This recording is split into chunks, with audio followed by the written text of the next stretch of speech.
잠깐 말씀드리면 그리스도의 말을 알아듣는 것이 우리에게는 가장 중요하다. 진짜 중요하다. 이 말을 알아들을 때 내 인생의 과거도 보이고 현재도 보이고 미래도 보게 되어집니다. 그러면 우리 삶이요 편안해집니다. 헷갈릴 이유가 없어요. 분명한 삶의 이유와 가치를 알게 되어지니까요 선택이 쉬워집니다. 그래서 우리가 행복해집니다. 그렇지 않으면 우리는요 행복하려고 아무리 발버둥 쳐도 행복해지지 않습니다. 왜냐, 순간순간 오답을 쓰면 불행해지는 거예요. 과거에 우리가 공부할 때 오답 노트라는 것을 써요. 오답 노트.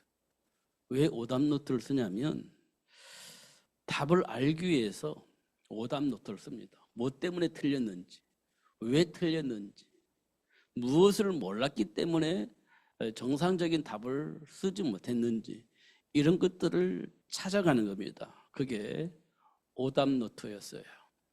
그러면요 그 사람은요 시간이 가면 갈수록 실력이 늘어납니다. 답을 쓸 수 있는 능력이 생깁니다.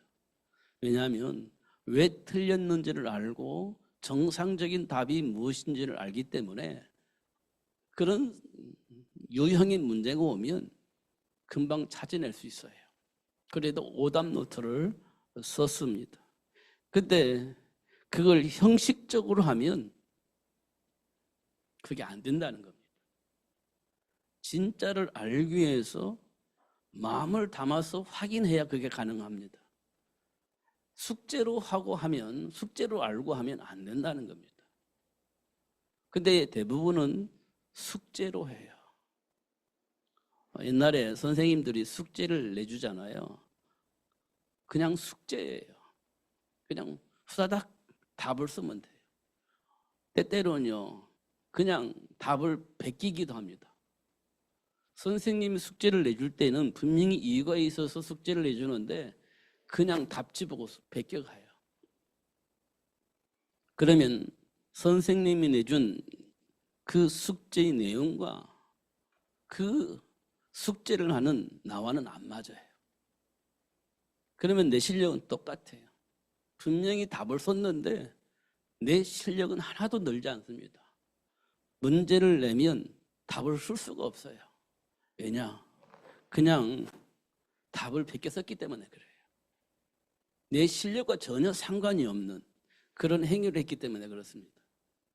근데 실력은 있는 사람은요 그 답을 찾아가는 겁니다. 힘들고 어려워도 그 답을 찾아가는 거예요. 시간이 지나면 실력이 늡니다. 그러면 그 사람은요 성공이 기다리고 있어요. 그 사람에게는 성공이 기다리고 있습니다. 그냥 베껴 쓴 사람은요 성공을 꿈을 꾸겠지만 그 꿈은 오지 않습니다. 선생님이 하는 일은 그런 거였었어요. 모르는 거 알게 하고 또 복습을 해서 예습을 해서 실력을 키우라고 숙제를 내줬는데 그냥 형식적으로 답을 써가는 겁니다. 숙제는 했죠. 근데 나와 상관이 없잖아요. 그런 시간을 많이 보냈습니다. 학교 다닐 때 그렇게 했어요. 지금 돌이켜보면 참 바보 같아요. 진짜 바보 같아요. 놀고 싶어가지고 그런 짓을 했거든요. 놀고 싶어가지고. 지금도 마찬가지입니다. 우리 인생이요. 뭐 30, 40, 50, 60, 70, 80 이렇게 우리가 세월을 보내면서 살아왔잖아요. 그런데 아직도 여전히 내 인생이 무엇인지 알지 못하고 시간 보내는 경우가 많이 있습니다. 내 인생이 뭔지도 모르고 내게 와 있는 문제가 뭔지도 모르고 어떤 답을 써야 되는지도 모르고 그렇게 시간을 보내는 경우가 많습니다. 왜냐하면요 숙제를 내줬을 때 그냥 답지 보고 썼기 때문에 그래요. 고민을 하지 않아서 그렇습니다. 진짜 문제가 뭔지 답이 뭔지 고민을 하지 않고 그냥 사람들의 말 듣고 그냥 오답인지 정답인지 모르지만 그냥 흉내내고 답을 써버린 겁니다. 그러니까 문제 오면 또 누군가를 통해서 답을 얻어야 돼요. 내가 답을 얻는 게 아니라 누군가를 통해서 답을 베껴 쓸 수 있는 답을 얻어야 돼요. 그러면 내 인생에 답은 없습니다. 70이 돼도 80이 돼도 똑같습니다. 그런데 어릴 때부터 그런 훈련을 한 어린아이라 할지라도 그 어린아이들은요, 문제 오면 고민하고 답을 쓸 수 있어요. 삶의 가치를 알고 준비를 하는 어린아이들도 있습니다. 할아버지 할머니도 모르는 답을 애들이 쓸 수도 있어요. 그 차이가 뭐냐면 내 문제를 고민하면서 내가 그 답을 찾아내는 거예요. 그러면 시간이 지나서 그런 문제 만나면 내가 찾았던 답을 쓸 수 있어요. 그게 실력이고 능력입니다. 그게 실력이 능력이에요. 누군가에 의해서 답을 베끼는 건 실력이 아닙니다. 참고해서 내게 와 있는 문제의 원인도 찾아야 되고 답을 찾아야 되는 겁니다. 그래야 내 인생이 되는 거예요. 그게 가치가 되는 겁니다. 그게 실력이 되는 거예요. 이런 것 우리가 자꾸 찾아가야 된다. 그러니까 하루의 삶이 허투루 보내면 안 된다는 거지. 똑같이 24시간 주어졌는데 누군가는 하루하루 발전이 되어지고 누군가는 그냥 그렇게 사는 사람이 되어집니다. 왜냐하면 허투루 보내기 때문에 그래요. 그냥 대충 보내기 때문에 그렇습니다. 하나씩 하나씩 찾아가는 것이 굉장히 중요하다. 그렇게 보여집니다. 오늘 본문을 통해서 사도 바울은 이렇게 말해요. 우리가 전파하지 아니한 다른 예수를 전파하거나 혹은 너희가 받지 아니한 다른 영을 받게 하거나 혹은 너희가 받지 아니한 다른 복음을 받게 할 때는 너희가 잘 용납하는구나 이렇게 되어 있습니다. 이 말은 뭘 의미하느냐면 삶의 체질이라는 겁니다. 삶의 체질. 각인되어져 있는 나도 모르게 무의식 속에 각인되어져 있는 그것들이 작동되어지기 때문에 받아들이기가 쉬워진다는 겁니다. 그렇지 하고 받아들여진다는 겁니다.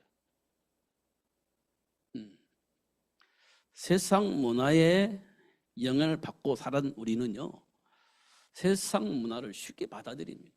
벗어나지 못합니다.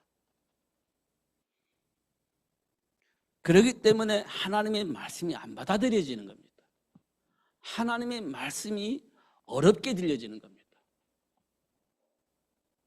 그러나 세상 문화 얘기를 하면 쉽게 빨리빨리 흡수하고 받아들여진다는 겁니다. 같은 동의를 하고 그렇지 하고 받아들여진다는 거예요. 사도 바울이 그런 모습을 보았어요. 이스라엘 백성들이 출애굽을 해서 광야를 지나서 지도자 모세가 시나이산에 올라가서 하나님께로부터 십계명을 받는데 약 40일 걸렸습니다. 그 시간에 이스라엘 백성들은 뭐 했냐? 애굽에서 400년이란 긴 세월 동안에 노예 생활하면서 거기서 본 것이 뭐냐? 거기서 행한 것이 뭐냐면 송아지 우상을 만들어 놓고 우상 숭배했던 거예요. 그 생활을 벗어나서 가나안 땅을 향해서 가는데 모세가 없는 그 사이에 그들은 뭐 했냐? 송아지 우상을 만들어 놓고 송아지가 곧 우리를 애굽에서 구원해 주신 하나님이라고 생각을 하고 그 송아지를 향해서 찬송을 하기 시작했습니다. 그 송아지를 보면서 마음의 평안을 얻기 시작했습니다. 그게 우리 심정이에요. 우리 마음입니다. 위기가 오면 과거를 배경으로 해서 뭔가를 만들어내는 겁니다. 이스라엘 백성이 그랬어요. 광야에서 우상 숭배를 했습니다. 우상을 만들어냈습니다. 숭배했어요. 그 모습을 본 모세는요, 화가 났습니다. 하나님께로부터 십계명을 던져버렸습니다. 그리고 놀라운 일을 했습니다. 그것을 먹게 했고요. 더 잔인한 것은 서로 칼을 쥐게 만들고 서로 죽이게 만들었습니다. 놀라운 일입니다. 얼마나 화가 나왔으면 그렇게 했습니까? 수많은 사람이 죽임을 당했어요. 그리고 나서 모세가 다시 둘을 만들어서 하나님께 가서 십계명을 받아서 옵니다. 이 내용은 뭘 의미하느냐면 우리는 과거의 체질로 쉽게 돌아간다는 거예요. 그것이 곧 내 인생의 답을 쓰는 것처럼 지금 있는 내 감정과 위기를 벗어날 수 있는 것처럼 쉽게 받아들여진다는 거예요. 이런 얘기들을 사도 바울은 우리에게 얘기하고 있는 겁니다. 이 고린도후서의 내용이 그래요. 고린도 지역은 뭐가 많다고 했죠? 우상 숭배가 많다고 했습니다. 고린도 지역은 우상이 많아요. 우상 숭배가. 제사가 많았습니다. 그 재물을 가지고 재물이 시장에 나와서 팔릴 만큼 그렇게 제사가 많은 지역이 고린도 지역입니다. 그러니까 이 고린도 지역에 있는 사람들이 과거의 체질을 가지고 뭘 해요? 자꾸 과거에 돌아간다. 쉽게 돌아간다. 빨리 돌아간다. 이런 얘기입니다. 참으로 빨리 돌아가는구나. 이렇게 얘기를 했어요.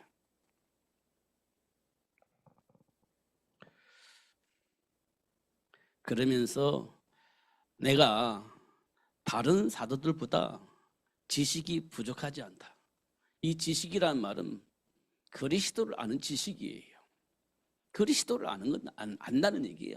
그 부분에 대해서 난 부족하지 않다. 다만 내가 부족한 것은 말이 좀 부족하다. 이렇게 얘기를 했습니다. 말을 못한데 내가 알긴 알겠는데 어떻게 설명할 수가 없어. 그래서 조금 부족한 표현들을 많이 하고 있지만 내가 그리스도를 아는 지식에 대해서는 부족하지 않다. 이렇게 얘기를 했고 지금까지 모든 일을 통해서 그런 사실들을 나타냈다. 이렇게 얘기를 하고 있는 겁니다. 오전에 잠깐 얘기했던 부분을 다시 말씀을 드린다면 왜 삶의 현장에서는 왜 이렇게 충돌이 일어나느냐? 왜 충돌이 일어납니까? 각자의 소리를 내기 때문에 충돌이 일어난다. 이렇게 말씀을 드렸습니다. 나는 내 생각을 말하고 상대방을 얘기를 해요. 그러면 이견이 없으면 뭐 충돌할 일이 없잖아요. 근데 이견이 생깁니다. 그러면 충돌이 생겨요. 그러면 왜 이견이 생기냐라고 물어본다면 나는 나 중심으로 생각을 하고 말을 해요. 상대방은 상대방 중심을 가지고 얘기를 합니다. 근데 그 중심이 뭐냐? 이기적인 거예요. 나도 이기적이고 상대방도 이기적인 거예요. 그러다 보면 이기적인 것이 충돌이 생기는 거예요. 그거 어쩔 수가 없어요. 세상이요 계속 충돌이 일어나게 되어 있습니다. 근데 아무리 생각해도 내 말이 안 틀려요. 계속 주장을 하겠죠. 상대방은요 나도 아무리 생각해도 안 틀려 이렇게 되는 겁니다. 그럼 평행선을 가겠죠. 그 평행은 좁혀지지 않습니다. 절대로. 그러면서 이제 가는 거예요. 그게 이 땅에 있습니다. 민주주의와 공산주의입니다. 이건 안 좁혀집니다. 절대로 좁혀지지 않아요. 좁혀질 수가 없어요. 이걸 보고 우리는 사상이라고 얘기하기도 하고 이념이라고 얘기하기도 합니다. 그러면 이런 문제들이 왜 발생했느냐라고 물어보면 다시 성경으로 돌아가야 돼요. 그래야 그게 이해가 되어지는 겁니다. 왜냐하면 세상 풍조를 통해서 역사하는 악한 영이 있고요. 하나님이 원하시는 그 일을 위해서 역사하시는 성령의 역사가 있습니다. 이 두 가지는 합쳐질 수가 없어요. 합쳐질 수가, 성령 역사와 사단의 역사가 함께 할 수 있냐? 그렇게 할 수가 없어요. 그러면 성령 역사 속에 있는 사람과 사단에게 종노릇하는 사람과의 차이는요, 이건 합쳐질 수가 없습니다. 좁혀질 수가 없어요. 그래서 평행선 갖고 가는 겁니다. 이게 성경에 기록되어 있어요. 그럼 이 문제를 어떻게 하면 해결할 수 있습니까? 인간의 방법으로는 해결 방법이 없어요. 진짜로 해결 방법이 없습니다. 그럼 어떻게 해야 돼요? 그냥 그렇게 가는 겁니다. 언제까지? 끝까지. 그러면 망하겠죠. 언젠가는 망하는 날이 옵니다. 소돔과 고모라가 망했듯이 창세기 6장에 노아 시대 때 홍수를 통해서 망했듯이 그런 날이 오게 되어질 것입니다. 그런데 하나님께서 말씀하셨어요. 그런 날은 오지 않는다. 이제는 그런 날이 안 온대요. 그런 망하는 날이 우리에게는 오지 않는데요. 진짜 안 오나요? 예, 안 온대요. 홍수 사건도 안 일어나고 저주와 재앙 같은 소돔과 고모라 같은 그런 사건이 안 일어난대요. 아니 분명히 성경에 보니까 일어나는 것 같던데요. 그렇게 말했어요. 마태복음 14장에 보면 마태복음 24장인가요? 보면 그런 일 있잖아요. 처치에 지진이 나고 기근이 나고 전쟁이 일어나고 막 이런 일이 있잖아요. 그런데 안 망해요. 안 망한대요. 오히려 그 현장에 복음이 증거되어지도록 하나님이 역사하실 것임을 약속하고 있습니다. 우리는 망할 것처럼 생각했는데 안 망한대요. 예수님이 오실 수 있도록 이 땅의 모든 사람들에게 이 복음이 증거되어질 수 있도록 하나님이 역사하실 것임을 약속하고 있습니다. 그래서 왜 저주가 왔냐? 왜 재앙이 왔냐? 왜 실패가 왔냐? 그런 사실들을 알릴 수 있도록 이 땅이 저주와 같은 재앙들이 온다는 거예요. 그래서 그 문제 속에 있는 사람들이 그리스도 안에 있는 생명의 복음을 들을 수 있는 교회가 되어진다 이렇게 얘기를 하고 있어요.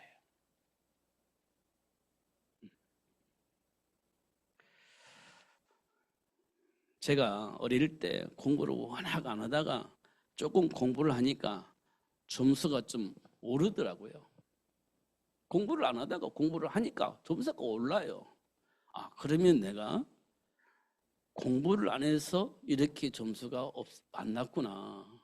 알았죠. 그러면 공부를 하면 되겠네 이렇게 됐죠. 점수가 오르니까. 그러니까요. 공부할 맛이 나요. 확인되어지니까. 그러면 어떻게 되겠어요? 계속 공부가 되어졌더라면 어떻게 됐겠어요? 좋아졌겠죠. 근데 그 마음과 생각을 지키지 못하게 하는 친구들이 있습니다. 친한 친구들이 야 놀자. 그래? 놀자. 이렇게 되는 거예요. 그러면 공부 그 시간을 뺏기는 거죠. 그럼 어떻게 되겠어요? 다시 과거로 돌아가는 겁니다. 다시 과거로 돌아가요. 그러면 또 재미가 없으니까 또 안 해요. 그러면 그 수준을 유지를 하는 거예요. 그런데 어느 날 정신 차려 공부하면 또 올라가잖아요. 올라가면 공부하고 싶은 마음이 생겨요. 또 공부를 합니다.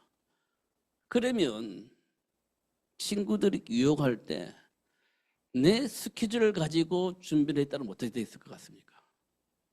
됐겠죠. 거부하기도 하고 놀기도 하고 할 수 있는 스케줄을 만들었더라면 유지를 했겠죠. 근데 그런 스케줄이 없는 거예요, 우리에게는. 그러면 공격하면 야 그래 놀자. 그러면 또 깨지는 겁니다. 삶이 깨져버리는 거예요. 그럼 또 하기 싫어요. 이런 일들이 반복되어지더라고요. 진짜로. 그러니까 하나님 앞에서 내 스케줄을 가지고 있는다는 것은 굉장히 중요한 일이에요. 진짜 중요한 일입니다. 그러면 같이 놀기도 하고 내 스케줄대로 내 인생을 살기도 하고 할 수 있는 그런 스케줄이 있어야 된다는 거죠. 내 인생을 두고. 그게 굉장히 중요한 일입니다. 그러려면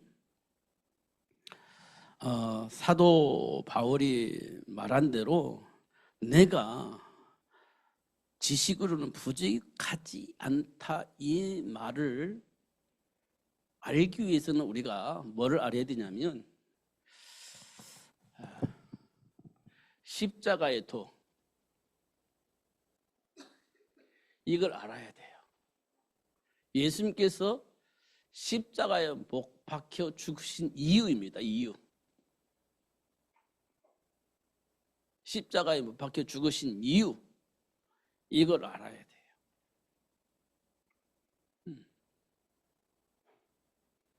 이게 아는 사람은 하나님의 능력이 나타나요. 하나님의 능력이 나타나요. 아는 사람은. 모르는 사람은요. 이 십자가의 도를 어떻게 이해를 하냐면 미련하게 보입니다. 미련하게 보여요.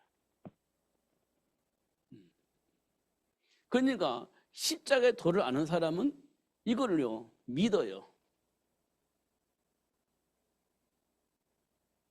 믿습니다. 아는 사람은.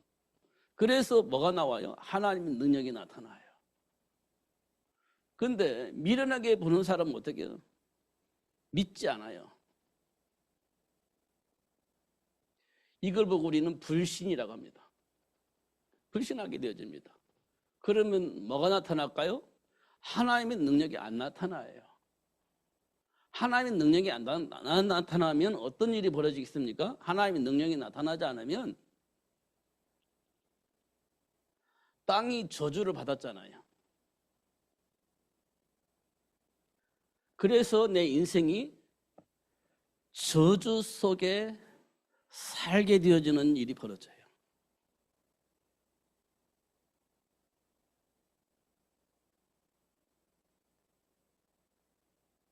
저주 속에서 살게 되죠. 이걸 뭐라고 했냐? 미련하게 보면 이런 일이 벌어진다는 거예요. 미련하게 보면. 어차피 이 땅은 저주 가운데 있습니다. 창세기 3장 19절, 17절, 19절 보면 하나님을 불신앙하고 떠난 아담과 하와 때문에 땅이 저주를 받았다고 했습니다. 그럼 이 땅이 저주 가운데 있다는 얘기예요. 저주 가운데. 그럼 이 저주를 이겨먹을 수 있는 힘이 필요하잖아요. 그리고 준비된 복을 누릴 수 있는 지혜가 필요하지 않습니까? 근데 그 힘과 지혜가 어디에서 나오냐 보면 십자가에서 나오는 거예요. 십자가에서. 십자가에서 나오는 겁니다. 근데 십자가에 들어가면 그 저주를 이겨먹을 수 있고 그 현장에 준비된 복을 확인하고 누릴 수 있는 복이 나오는데 그 십자가를 미련하게 보이면 그 저주 가운데 해결할 수 있는 힘과 그 안에 준비된 복을 누릴 수가 없어요. 볼 수가 없으니까. 이런 상황을 말씀을 하고 있습니다. 이 십자가의 도를 삶의 이유로 보는 거예요. 그런데 이 십자가의 도를 다른 말로 표현하면 그리스도 이렇게 표현하는 거예요. 그리스도. 이제 이 그리스도가 굉장히 중요하죠. 우리 인생 속에 가장 중요한 것은 그리스도를 아는 거예요. 고린도후서 4장 4절인가요? 거기 보면 그리스도는 곧 하나님의 형상 이렇게 표현되어 있습니다. 이렇게 표현되어 있어요. 그리스도는 곧 하나님의 형상이니라. 그런데 이 말을 다시 창세기로 돌아가면 창세기 1장 27절에 보면 하나님이 우리를 하나님의 형상으로 창조하셨다 이렇게 말씀하고 있습니다. 왜 이렇게 하나님 형상으로 우리를 창조하셨냐 보니까 창세기 1장 26절에 보면 하나님이 원하시는 그 일을 할 수 있는 존재로 하나님이 우리 인간을 하나님 형상대로 창조하셨다. 이렇게 말씀을 하고 있는 거예요. 그러면 이 안에 있어야 하나님이 준비한 복을 알 수 있고 그 복을 누릴 수 있다는 거예요. 그런데 이 사건 이후에 무슨 일이 벌어졌습니까? 창세기 3장 1절에서 7절에 보면 하나님을 불신앙하고 떠나버립니다. 이걸 보고 우리는 죄라고 그래요. 죄. 이 죄를 가지고 있어서 창세기 로마서 3장 23절에 보면 하나님의 영광에 이를 수 없다. 하나님과 함께하는 삶을 살 수 없다. 이렇게 되어 있습니다. 하나님과 함께하는 삶을 살 수가 없게 됐다. 이렇게 되어 있습니다. 이 내용을 다시 일로 돌아가 보면 이 저주와 재앙의 문제를 해결할 수 있도록 하기 위해서 하나님이 우리에게 뭘 주셨냐?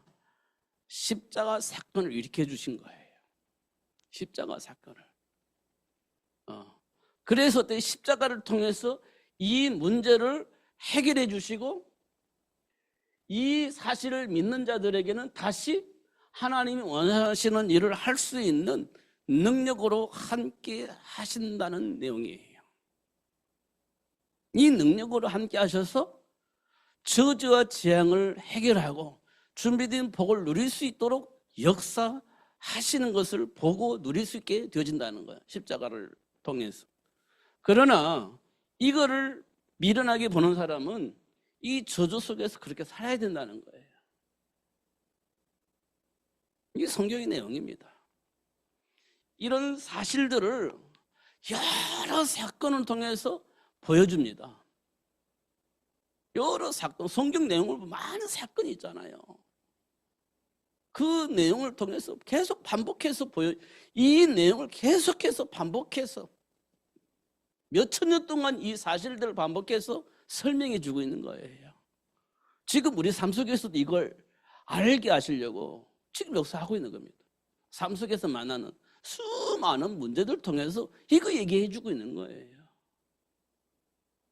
이거 알게 되어지면 또 우리는 이거 얘기를 하는 거예요. 또 사람들에게 문제를 통해서, 사건을 통해서, 충돌을 통해서, 분쟁을 통해서, 감정을 통해서 일어난 많은 일들을 통해서 이 내용들을 설명할 수 있는 그런 상황을 만들어 주시는 거예요. 알고 나니까 쉽잖아요. 그래서 배경을 아는 사람은요 쉽습니다. 여러분, 수학은 어렵잖아요. 진짜 어려워요. 그런데요, 배경을 알면, 그리고 공식을 알면 그렇게 어려웠던 수학이 쉬워집니다. 제가 그 TV 보면 수학 선생님 나오고 영어 선생님 나와서 아이들 가르치는 거 보잖아요. 근데 그 사람은요 답을 알려주지 않더라고요. 답을 알려주지 않아요. 그걸 어떻게 하냐? 원리를 알려줘. 원리를 알려줘요.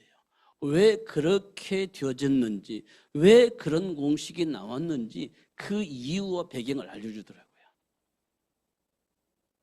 그래서 스스로가 그 원리를 가지고 수학을 보게 만들어요. 그리고 스스로 그 문제를 해결할 수 있는 능력을 키우더라고요. 그 원리를 알고 있는 아이들은 어떤 문제를 만나도요 쉽게 풀어요. 보니까 원리를 아니까 응용이 막 되어져서 풀어요. 어떤 문제가 와도. 이 원리를 모르면 조금만 이게 뒤집어 놓으면 못 풀어요. 원리를 모르니까. 조금만 뒤집어 놓으면 못 풀어요. 우리 인생이요 조금만 뒤틀리면 막 복잡해지는 겁니다. 그러나 이 내용을 가지고 우리 인생을 본다면 굉장히 쉬워요. 진짜 쉽습니다. 이해만 된다면 여러분이 어느 곳에 가든지 다 풀 수 있어요. 다 답을 쓸 수 있어요. 그런데 진짜 중요한 것은 뭐라고 말씀하셨냐면, 진짜 중요한 것은 요한복음 15장 7절에 보면 무엇이든지 원하는 대로 하나님께 기도하면 하나님이 알려주신대요.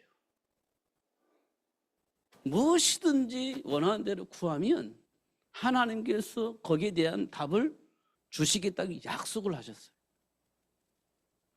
요한복음 14장 25절에서 27절에 보면 내 안에 계신 성령 하나님께서 왜 내 안에 계시냐, 이렇게 기도할 때 가르쳐서 깨닫게 하시려고 내 안에 성령으로 함께 계신다고 그렇게 말씀을 하고 계세요. 질문할 때 알려주시기 위해서 내 안에 성령으로 함께 계신다라고 얘기하고 있는 겁니다. 그래서 보혜사 성령님을 이 땅에 보내주셨고 내 안에 성전 쌓고 계신다, 이렇게 말씀을 하고 계시는 거예요. 그럼 우리는 뭐 합니까? 모르는 거 있으면 예수 이름으로 기도하면 내 안에 계신 성령 하나님께서 가르쳐주신다는 거예요. 깨닫고 돌아설 수 있도록 하시겠다는 거예요. 이렇게 약속되어져 있습니다. 쉽잖아요. 인생이 얼마나 쉬워요. 쉽잖아요. 그리고 나서 사도행전 1장 8절에 보면 땅 끝까지 이르러 내 증인이 되어지도록 하겠다고 약속을 하고 있는 겁니다. 약속을 한 거예요. 마태복음 24장 14절에 보면 이 복음이 증거되어지면 예수님이 재림하신대요. 이게 끝입니다. 이게 우리 인생의 내용이에요. 이 속에 무슨 일이 작동되냐? 고린도전서 5장 베드로전서 5장에 보면 우는 사자처럼 산길자를 찾고 있는 사탄이 우리를 공격을 하는 거예요. 이런 내용을 왜곡시켜서 이 안에 준비된 복을 누리지 못하게 하려고 계속 우리 안에 동기를 가지고 상처를 건드려서 다른 선택을 하도록 공격하는 자가 있다, 이렇게 얘기를 하고 있는 겁니다. 그런데 이 영향을 받으면 우리는 이 복을 외면하고 다른 길을 가게 되어지는 겁니다. 창세기 6장의 네피림 문화가 그래요. 외면하고 다른 길을 간 겁니다. 소돔과 고모라가 그래요. 자신의 삶을 위해서 하나님의 말씀을 거부했어요. 이렇게 되는 거예요. 지금 우리 삶도 똑같은 반응이 나타나요. 만약에 우리를 공격하는 사단이 없더라면 우리는 그런 길을 안 가죠. 왜곡하는 사단이 없다면 우리는 그 길을 안 가요. 근데 왜 그 길을 가냐? 우리 삶을 왜곡하고 내 안에 있는 동기를 충족시킬 것처럼 착각을 하게 만드는 사단이 있기 때문에 우리는 그 길을 가는 거예요. 그래서 하나님께서 십자가를 통해서 그 사실을 알려주시고 십자가 붙잡고 그것과 대적할 수 있도록 그렇게 축복을 하신 겁니다. 이때 뭐가 나타나냐? 하나님의 능력이 나타나요. 그래서 준비된 복을 누릴 수 있어요. 저주와 재앙 속에 빠져나올 수 있어요. 그게 우리에게 주신 하나님의 축복입니다. 그래서 우리는 예수를 믿는다, 이렇게 얘기를 해요. 그래서 예수를 믿는다.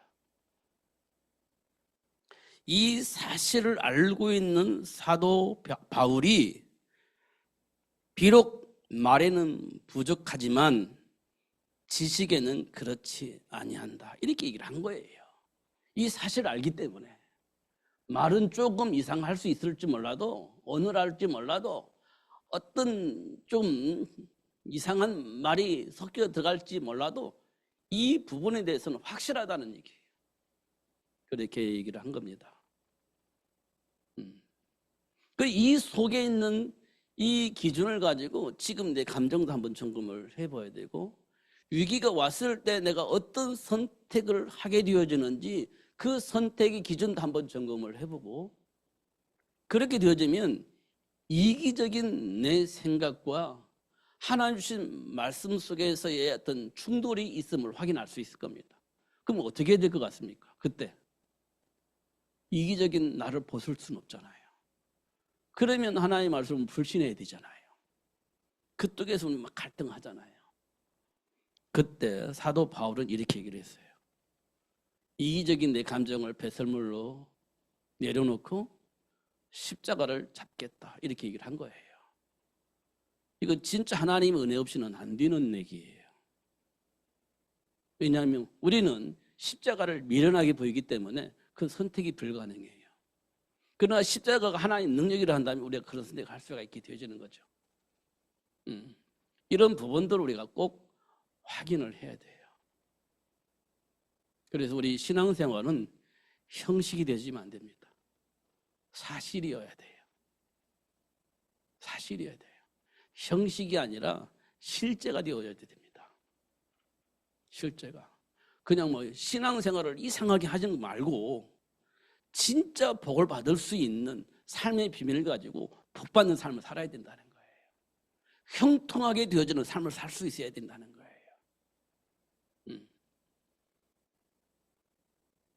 정상적인 삶을 살아야 형통한 삶을 살 수 있잖아요. 근데 비정상적인 삶을 살면서 형통하고 싶다? 그건 오지 않는 거예요. 생각이 올바라야 된다는 거죠. 근데 우리는 이미 정상적인 삶을 살 수 있는 배경을 안 가지고 있어요. 그 정상적인 삶을 가지려면 정상적인 삶을 살 수 있는 힘과 능력이 있어야 돼요. 근데 나에게는 없어요, 그게. 그래서 하나님이 예수님 보내주셔서 그 힘을 가지고, 그 능력을 가지고 그 복을 누릴 수 있도록 만들어 주셨다는 거예요. 예수는 없으면 안 되는 거지. 그래서 우리 예수 믿는 겁니다. 그러면 됐죠. 기도하겠습니다. 하나님 아버지 감사합니다. 오늘도 최고의 복을 주시고 알게 해주신 거 감사합니다. 진짜를 알게 하시고 누릴 수 있도록 축복해 주옵소서. 아브라함이 알았던 그 복, 베드로가 깨닫고 돌아섰던 그 복, 또 바울과 전혀 상관없이 하나님의 은혜 속에서 바울에게 나타나서 바울에게 깨닫게 하셨던 그 복, 우리에게도 나타나셔서 깨닫게 하시고 돌아설 수 있도록 역사해 주신 것 감사합니다. 그들이 누렸던 그 복을 우리도 누릴 수 있도록 성령으로 역사하여 주옵소서. 깨닫게 하시고 돌이켜서 준비된 복을 발견하고 누릴 수 있도록 역사하여 주옵소서. 사실임이 확인되어 수 있도록 축복하여 주시옵소서. 돌이킬 수 없을 만큼 준비된 복을 보게 하시고 누릴 수 있도록 역사하여 주옵소서. 끝까지 갈 수 있을 만큼 확실한 답을 얻게 하여 주옵소서. 예수님 이름으로 기도하옵나이다. 아멘.